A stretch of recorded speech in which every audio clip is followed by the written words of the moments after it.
So, hello and welcome to the next episode of the Self Development with Tactics podcast. And today, as you can see in the background, we are actually going to discuss a book by Dale Carnegie. So, the same author as from How to Win Friends and Influence People. But yeah, I'm pretty pumped for it. And it's definitely a quick and short read. So, yeah, quick and short is some kind of subjective, but some kind of compared to all the other things I've read, it's definitely not that long. But yeah, I think it's actually great because only it's from Dale Carnegie, and How to Win Friends and Influence People was such a great book. And yeah, but I do have to say something. Mm. If you do struggle with gaining weight like I am, I'm pretty skinny. I like, I was born like it, and I've always struggled to gain some weight. The thing is, which is definitely helping, is drinking your calories. I do not want to say that you should, really drink and gulp down Coca Cola like in liters and in gallons. No way. You shouldn't do this because it's just unhealthy. The thing is, gaining weight gaining weight could be done in an unhealthy and in a healthy way. For me, in a healthy way, it's like you do just eat healthy, yeah, obviously, and do not really gain weight that fast. The thing is, gaining weight is actually pretty easy. You just eat more than you burn. The thing is, most of the people that are just pretty skinny normally are maybe, so it's in terms of me actually, I'm pretty active. So the thing is, I do sometimes, and especially in the summertime, I do have to eat such a lot. I think I would have to eat 5,000 calories a fucking day to just gain something. Because in the summer, I'm just outside all the time. I'm just, riding my bicycle for 2 hours, then I'm working out because it's what makes me, what's fun for me. This is what makes me kind of, fulfilled. I've always been such a person that's, pretty active, pretty physical active actually. Yeah, it's what I like. But this makes it really hard, especially with the whole cardio thing, like, riding your bicycle or running or all these things. It's making it a little bit hard to gain weight. So drinking it is actually a good thing in like uh, smoothies, or especially smoothies with not only smoothie but with nuts, so a little bit fat in it. So because fat has the most calories per gram of all the main nutritions you should take, so proteins, calories, not calories, but carbohydrates and fats. Fats are the one who have the most calories per gram. The thing is, a lot of people then just say, yeah, because of fat you get fat. Definitely not. But maybe yes.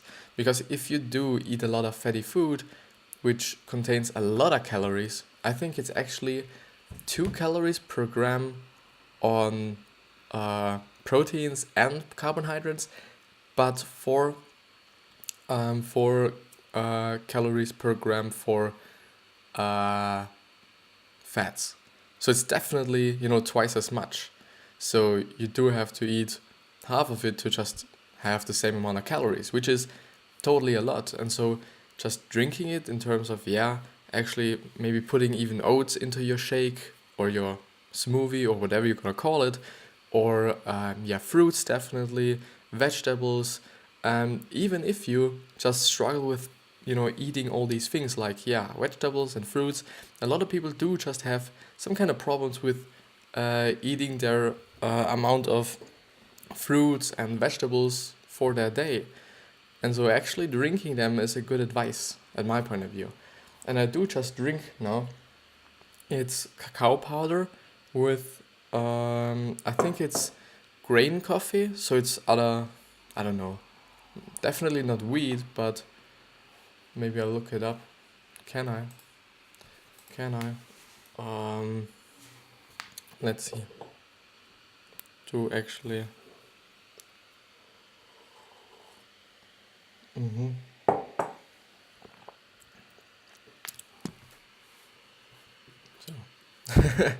so that everything is working quite fine. I think it's called grain coffee. Is it called grain coffee? Roasted grain drink?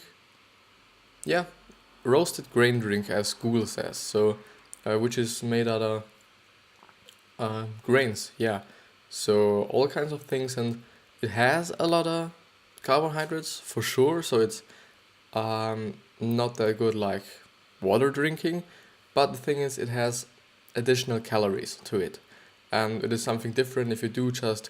I don't want to drink coffee because I think it's actually some kind of drug for me, because I then oftentimes feel not that good and I feel like so fucking excited and so fucking energized, which is for me in this amount not normal.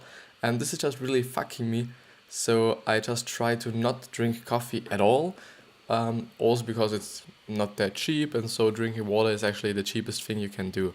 Especially in my country, in Austria, where we just, uh, have water everywhere. Like, yeah, you can drink it out of the pipe, like, when you're this thing where you just, turn it on and then water comes out of it. You can definitely drink that, which is not normal for every country and or every state, definitely. So especially in Germany, in the upper parts you can't drink it. In the pretty under parts, or yeah. So at the border to Austria, they can definitely drink it. But yeah, enough being said. But actually, I do have to say something in terms of audiobooks and books. I don't know if it's that legal, but you can actually find a lot of audiobooks from great books on YouTube. And you can definitely then download them in certain ways. I do not know if it's legal or not, but it's definitely better than just downloading some audiobooks from some websites that are then definitely illegal. But I just thought about it before because I do want to listen to more audiobooks as well. Because I do think, yeah, listening to podcasts is great, but the thing is, I do not have that much time to actually read. And when I'm reading, I'm only reading the news, or yeah, definitely only news or something on Instagram, or I'm just, reading posts on Instagram or comments on Instagram and comments on Instagram. So it's not that much time for me, especially during the week where I do definitely have no time.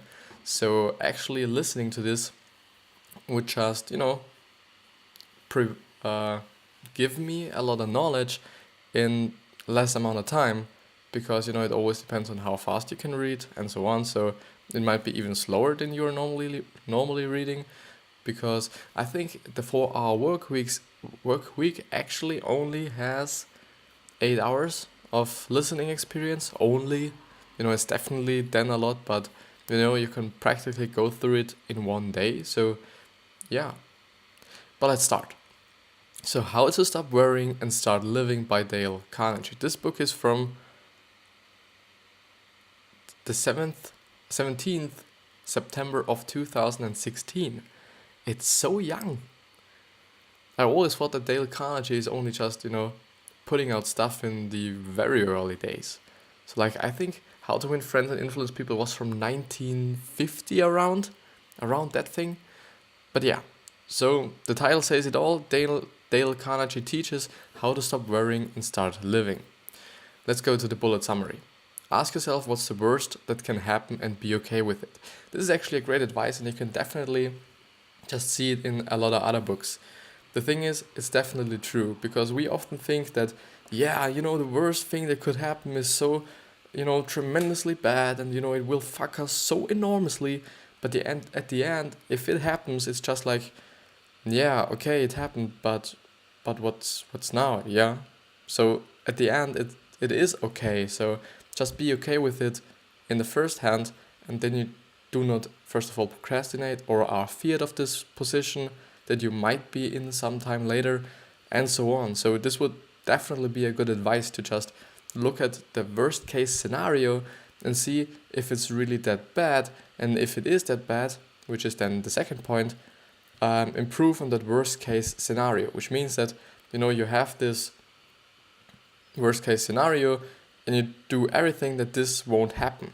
You can actually be like, yeah, let's give an example.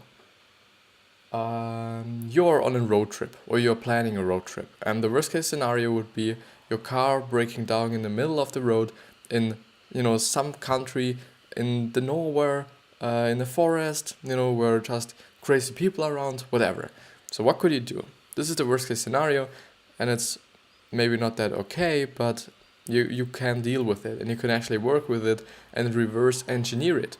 So you have the goal or the fear in mind, and you can actually plan the steps towards this so that this isn't happening. You might check your car, you might check if you have enough fuel, you might check that you even take another route, you might check that what could you do? See if your wheels are well, if the whole car is well, if your lights are well, all these things. You can probably just, do everything that this isn't happening or not that bad happening, or, the worst case scenario is a little bit not that worse. But yeah. And the third point is act more and worry less. I think in terms of act more, it's so important to just do things. A lot of people do just think about doing some things, but actually at the end they don't do it, which I kind of do not understand. And the thing is, I've read somewhere, it was definitely, I think, a trusted source, that most of the time pretty intelligent people are procrastinating because they actually can see and some kind of anticipate more failures or more things and more worst case scenarios that could happen than people that are just not that intelligent and then just do. The thing is, at my point of view, you should actually just do. The thing is, if you do not know anything, the best way is to just learn something, the very basics, and then work on the things on yourself. For me, in terms of all these graphic design programs and 3D programs I'm working with, it was always the same thing. I looked at the program, I tried every single tool out. I thought like, yeah, what can I do with this? How can I change this now? Could I apply this effect to this now? And can I do this effect applied on this effect? Is this working? And if I'm stuck, and even if I'm now quite stuck with, programs and something isn't working, I just Google it I just search on YouTube for a video to help me. And there are definitely people that have the same problem as you are having. If not, it's definitely a little bit problematically, but then you just have to find another way to solve this problem you're having. But yeah, it's actually a pretty good bullet summary. Nothing that's so incredibly new, to be honest. So even though it's Dale Carnegie, I do have to be a little bit not criticizing it, but looking at it like, objectively, so that you get the most out of it, and I don't say like, yeah, this is the greatest book, you should definitely read it, and at the end, but it's not that, not that a thing. So the full summary. The message from Dale Carnegie is that worrying too much will make your life shorter and more miserable. Totally true. Because if you just focus on the bad things and on the negative things, the only thing you can see is the negativity. And actually yesterday I've seen a video from Tony Robbins where he was with an example explaining how this is working. So it was a talk show, if I remember correctly, or just some kind of show, I don't know. The thing is, he asked the audience to look for brown things for 1 minute. And then everybody looked around, and then he certainly asks, yeah, and did you find a red item? And nobody found a red item, actually.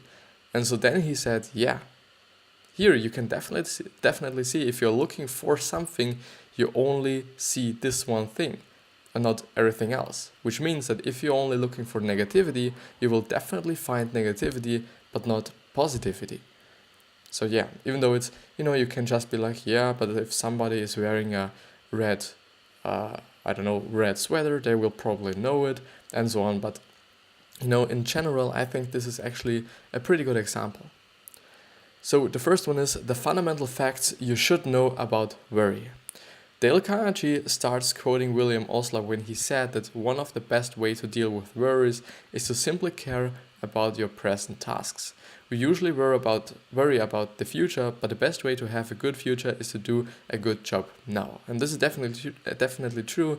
And this is actually something that I really try to emphasize on this channel and on this podcast, because actually, yeah, the habits you have today, the things you do today, just really create your future. Which also means that, yeah, you did something shitty yesterday doesn't mean that your today and your future will be fucked as well, because you are now in the present and you now have the opportunity and the chance to really work on certain things you want to work on. Yeah, you can definitely be better than in the past, and if you just fucked up things in the past, this doesn't mean that you just fuck it up every single time again. You just have to work on it and just be sure that, yeah, you have the present, and the present is what counts. And so, yeah.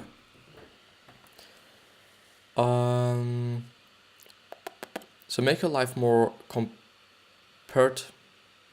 compartmentalized and deal with each single compartment one by one. So compartmentalized. So it's compartmentalized. Not Z but Z, but yeah. So the next thing you should know about worry is that it asks you a very heavy price in terms of health. Albeit Carnegie doesn't go as deep. What he's basically advocating is a technique Tony Robbins teaches to changing neuroassociation. The idea is basically to associate lots of pain to your current behavior, that changing becomes a must. Okay, sounds a little bit weird, a little bit strange, a little bit not that good at the first glance, but it actually makes some kind of sense, and I think they just explain it a little bit more. So the third one, and possibly my favorite, is explained in 3 steps. The first one is ask yourself what's the worst that can possibly happen if you cannot solve the problem that makes you so worried. Yeah, the worst might be just failing, but by failing you just learn a lot of things, which is then just, you win or you win in a different way, but you win. The second one is accept mentally the worst case scenario and be okay with it. And the third one is work to improve the worst case scenario. You can only get better from there. So just, reverse engineering, as I was talking about it just before actually. But I do have to read this one with Tony Robbins again, because I think there is something in it which is definitely good to know. So the next thing you should know about worry is that it asks you a very heavy price in terms of health. I actually think this because if you're just worrying all the time, you just have a miserable life, and your life might not be, or is definitely not that great as if you were just, appreciating what you're having. There's always you can just complain about the things you have or about things that happen, but you also could just appreciate it and reframe it then again, which is actually a post I made yesterday, or posted yesterday on social media, which is definitely it is raining and it is pissing you off that it is raining. First of all, you can't change it, so just complaining about it is actually in general pretty dumb because you cannot do anything about it.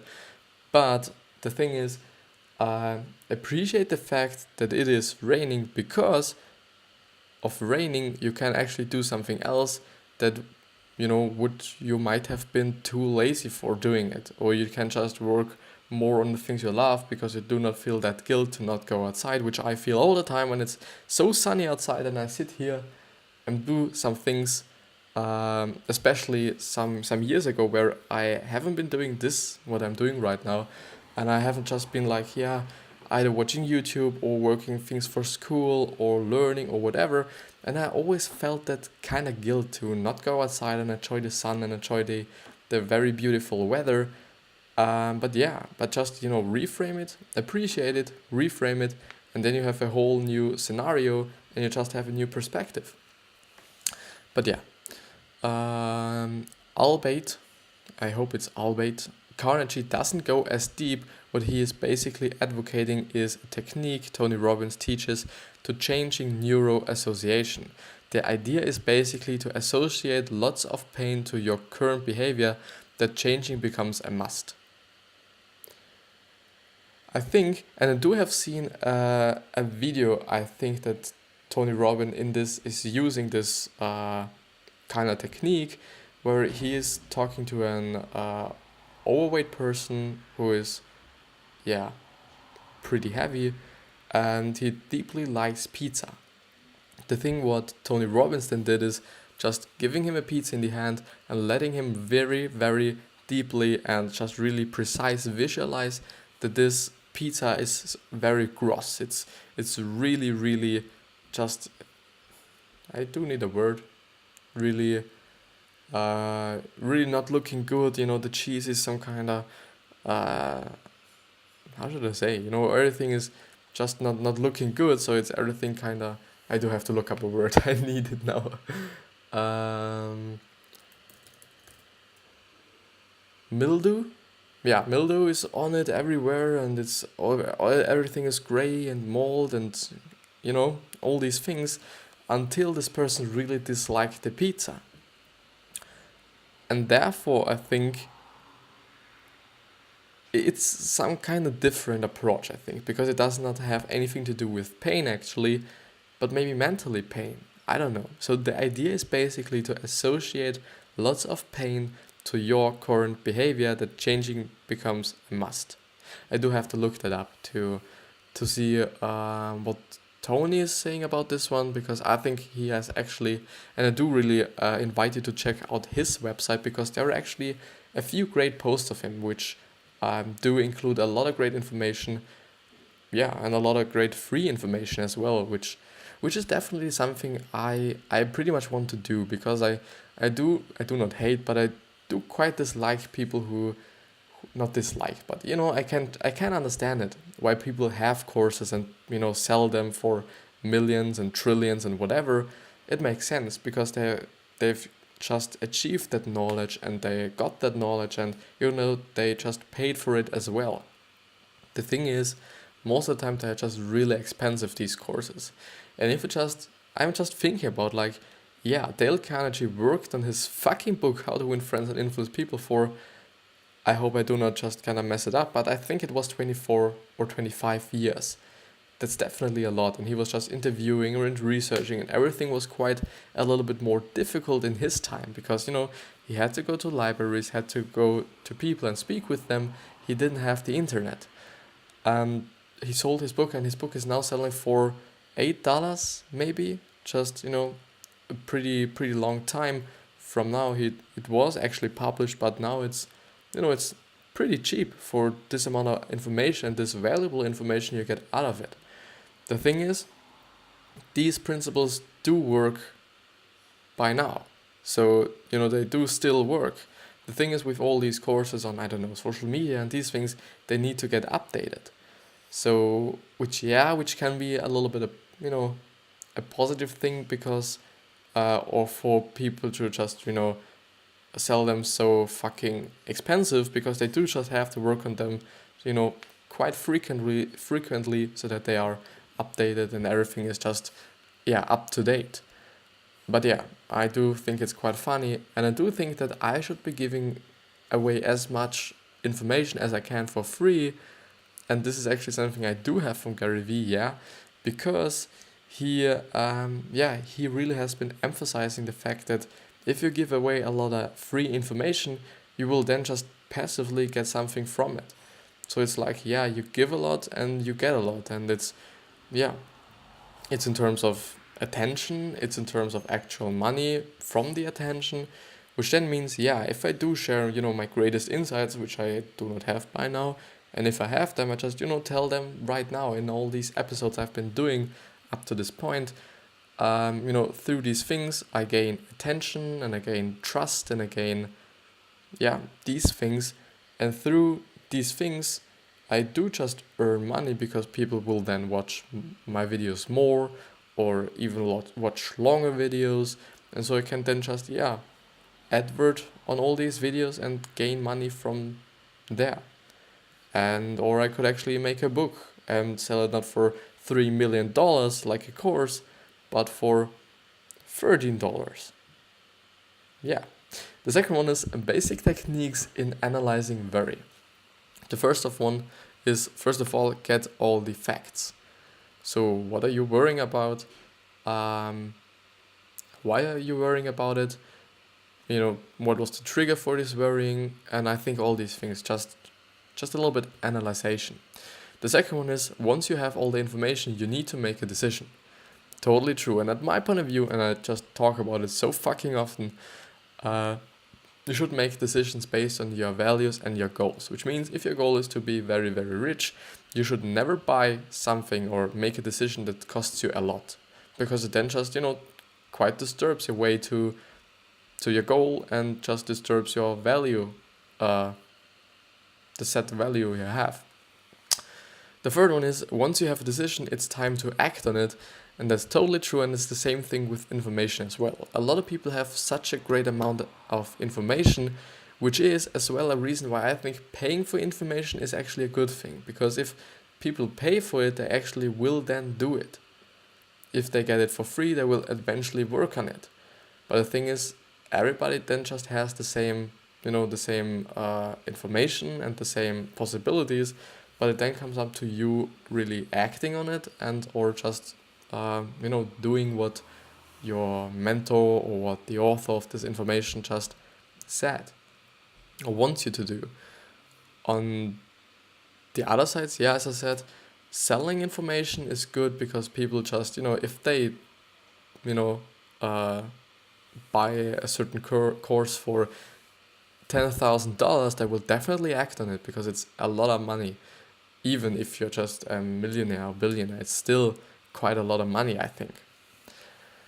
So no worries, no sweating, just action. Read the Obstacle is the way for that mindset. Yeah, I've been discussing this book as well on this channel and on this podcast as well, but I do not actually think where it is, so I'm pretty sorry, but it might be something like, how to achieve everything or something like this, because I always try to make it a little bit catchy, the title, so that people actually want to listen to it or watch it or whatever. But so Dale Carnegie also talks about the top insurance salesman in the country. He wasn't always at the top though and was struggling until he asked himself the following question. And this is rule 4. A simple set of questions to eliminate worry. Frank Beecher, one of the top insurance salesmen in America, reduced his worries and multiplied his income. Early in his career, he began to despise his work and felt discouraged. He was working too much and was burning out. He was always in meetings and interviews with prospects. He wrote down and answered these questions. And I think, if I actually remember correctly, the same story was as well in How to Win Friends and Influence People, because, the good thing about his books is that he actually tells stories, and at my point of view, you can actually learn things way better through stories than through actual just, spitting out information and knowledge. And additionally to that, he then also just some kind of really explained what he meant. So he not only just, tells you a story, but then afterwards you could first of all figure it out by yourself, or he then just explains it anyways, if I remember it correctly. But I think it was like this because it is something I didn't like about Think and Grow Rich by Napoleon Hill, which was, I think, the only book I haven't read. No, not that true, but I only read it halfway, because afterwards I was just thinking like, I do not need it to read, because it was kind of not that fun for me, especially because the language that is used in this book isn't that friendly for not native speakers, because it is actually a pretty old way of talking English, as I remember, which wasn't that good for me in terms of me understanding it actually. But so the first is, what is the problem? What is the obstacle to overcome? The second one is, what is the cause of the problem? The third one is, what are all the possible solutions? And the fourth one is, what is the best solution? And then the best pollution is not that great, by the way.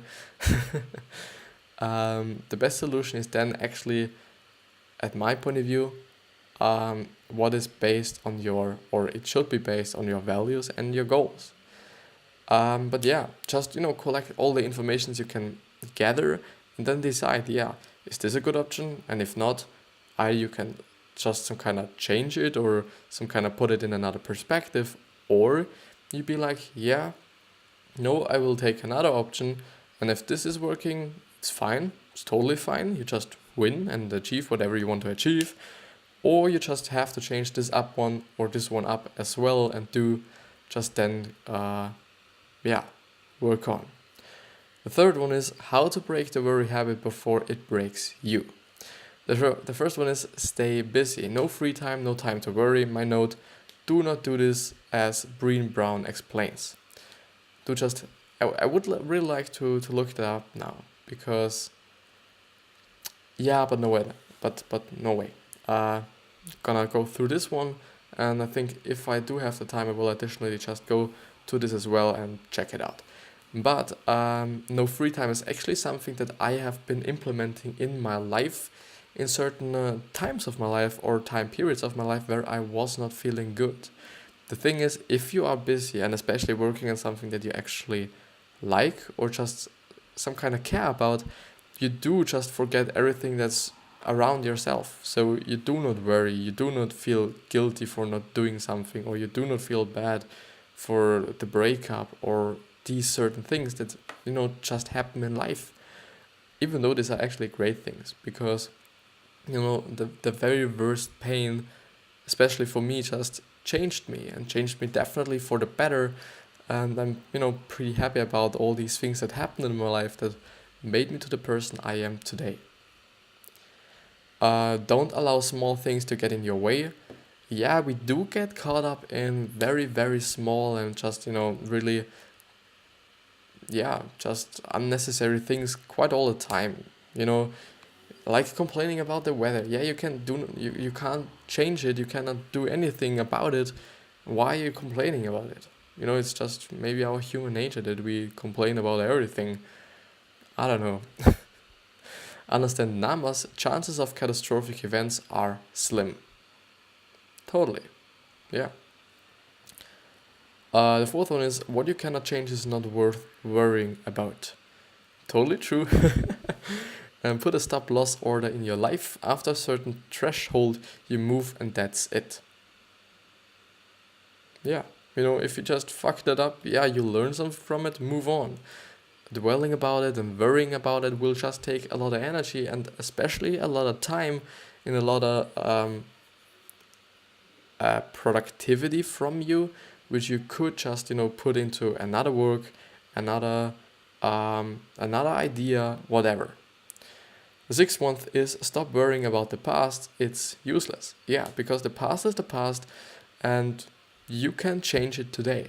You have the opportunity to change it today, because you change the way tomorrow is. You do have to, or can decide between, you're eating a burger today, or you're eating some very healthy vegetable soup thing today, which then really determines what your tomorrow will be, what your habits will be, what your life will be, and what your behavior will be. Like in certain steps, like first of all behavior, and then habits, and then life. But yeah, what you do today is really essential for, your entire future. I'm sitting here right now, I'm building my business. I'm quite not sure if I can name it a business. I don't know. But I'm working on it now, so I will definitely make something better for the future, or learn something for the future, if nothing good is happening or whatever. And the sixth one is stop worrying. Oh, I've read that one. The fourth chapter is a mental attitude for peace and happiness. The first one is think and act joyfully, and you'll be joyful. Yeah. This is actually what Tony Robbins is talking about quite all the time. He just says, emotions come from motions. And I was thinking about it like, is it actually true?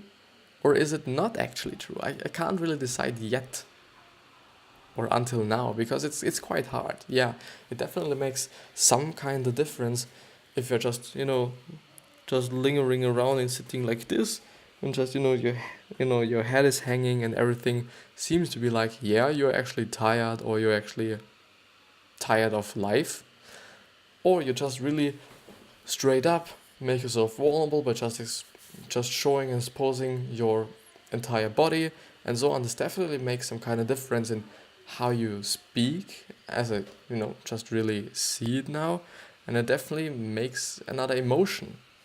Therefore, yeah, yeah, and this is actually the great thing about Dale Carnegie's books, because you just have tips, only tips, and a lot of them, and just really straightforward. Do this and this will come, and then he explains it also with a story or an extra explanation, and he backs it up with his experience.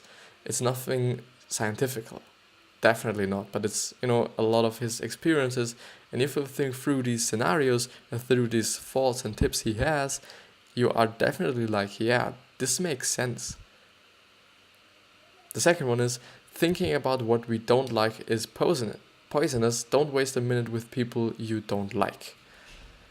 Yeah, actually quite a good advice, even though it's for me quite hard or tough, because there are people who aren't like you, and it's what it is. You can't change people or every person in the way you want them to be, definitely not. But you do have friends, and even though they might not be like you, or do not have the same goals as you are having, a way would be to just limit the time you're spending with them, to not get dragged down or get into bad habits or bad behavior. But actually really cutting them out is pretty a difficult task to do. The third one is, don't expect gratitude and you will not be disappointed by the lack of it.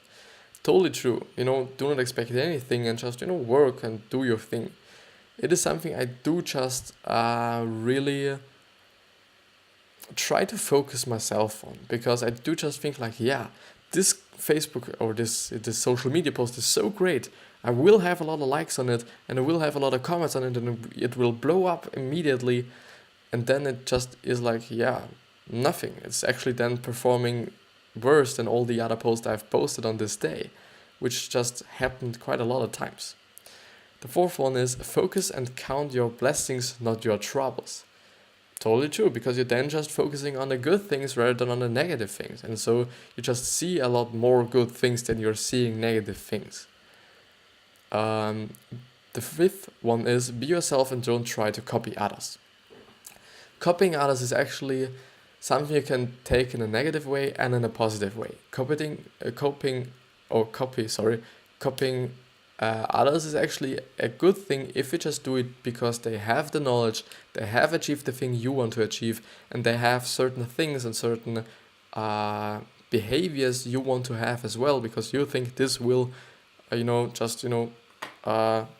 drive you or bring you forward. But actually then just, only copying and just being them rather than being yourself is dumb. So entirely copying them. The sixth one is, do the best with your losses, profit from them, and when life gives you lemons, make a lemonade. Totally true.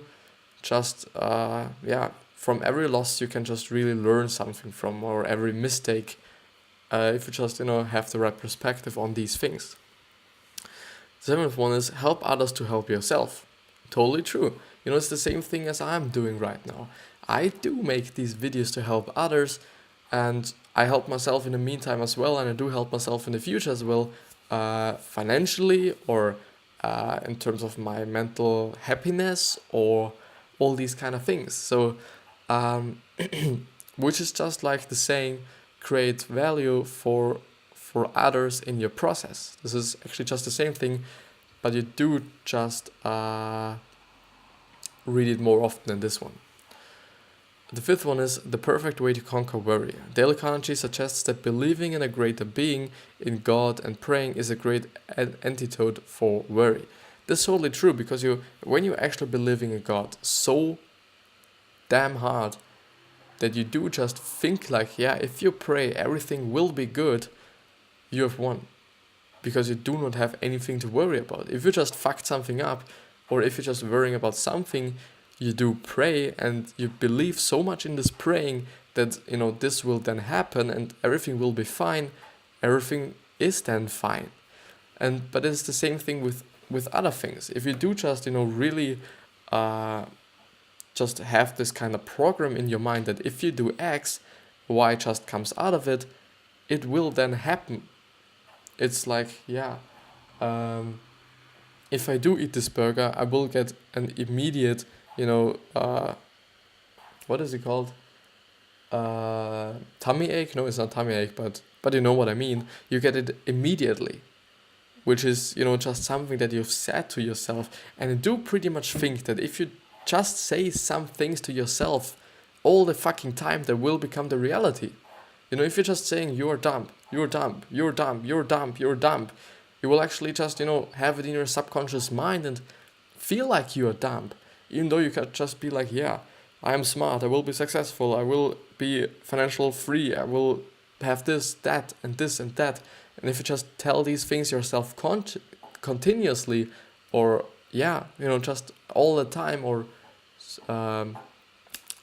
what is called frequently, I think you just believe in it. And if you have to believe, this is, just a good start. The sixth one is how to keep from worrying about criticism. The first one is unfair criticism is often a compliment. It means you have raised envy. Yeah. The second one is grow a thicker skin. You'll be criticized anyway. Your job is to do your best not to avoid criticism. Because actually through criticism, you can learn a lot of things. It always depends on the way you got the criticism, or if it's just, constructive or not. The third one is criticize yourself first and then ask for more criticism. It's the best way to grow. Yeah, if you just ask yourself like, yeah, if I'm doing this right, could I do this better? And just be a little bit more critical Yeah, let's say critical to yourself. You will see that you will grow. Yeah, it makes sense. And this is the good thing about his books. They make sense. There is something behind them.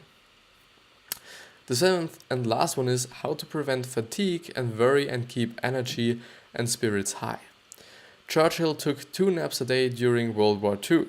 Make sure you get enough rest as well. Totally true. I've slept only 6 hours this time or this night. And actually before I was just, 23 hours awake, which is definitely not something I'm proud of and definitely not something I should do, but I do it because it was an event and all these things, but yeah. At work, clear your desk of all papers. Mess around you translates into mental mess and stress. Then prioritize and execute, a mantra of extreme ownership. That's actually something I pretty much lack of. I'm just not that a clean worker. I'm fucking fast, I'm fucking creative, but I do not work clean. So if I do have a file, all these layers I have aren't named or anything, they're just there, and I do have to look for them and what they do all the fucking time if I'm working in Photoshop or whatever. And sometimes I think like, yeah, is it actually more time consuming to really look for every single layer if it is the right layer, or naming everyone? What would be the most time consuming of these two things? And I haven't decided yet really. So let's go to the cons of this book. Map without a compass. All the tips make sense, but they are also common sense. What would have been more useful are all the nitty-gritty of how to actually do it. I believe guys like Tony Robbins do a better job at that. Too busy to worry, really? The suggestions to get too busy to worry is not only stupid but counterproductive. It doesn't address the root cause. It's like telling the hangover patient to keep drinking and the headache will go away. Better drinking water instead. The hangover will take more time to heal, but it addresses the root causes.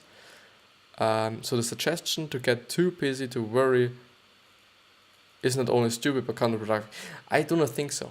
But because I made the experience that if you actually work on something you love and you like, you are first of all happy, and you do forget about every things you worry besides that only thing. I do understand what the author of this article means. Yeah, it could be counterproductive if you just work on something that's something you like, but if you do just really forget about everything else, these things will just then fuck you in the future, like paying your bills or having a good relationship with people and all these things. This might make you then unhappy in the future. The review, How to Stop Worrying and Start Living, is one of the grandfathers of the self-help books, together with Carnegie's other timeless How to Win Friends and Influence People. The content is great and most of it is evergreen, as Ray Dalio said. Great is better than new. However, don't miss out on new contemporary authors, because neuroscience developed a lot since Carnegie and can teach a lot. For example, The Brain That Changes Itself, Phantoms in the Brain, How to Develop a Growth Mindset, and Tony Robbins on Changing Neuro Associations. I will go through these books because I really like the books of Dale Carnegie, and I like their style, and like his style of writing and explaining things and all these things. And because of that, I just quite look for books that are similar, and I do hope that these are.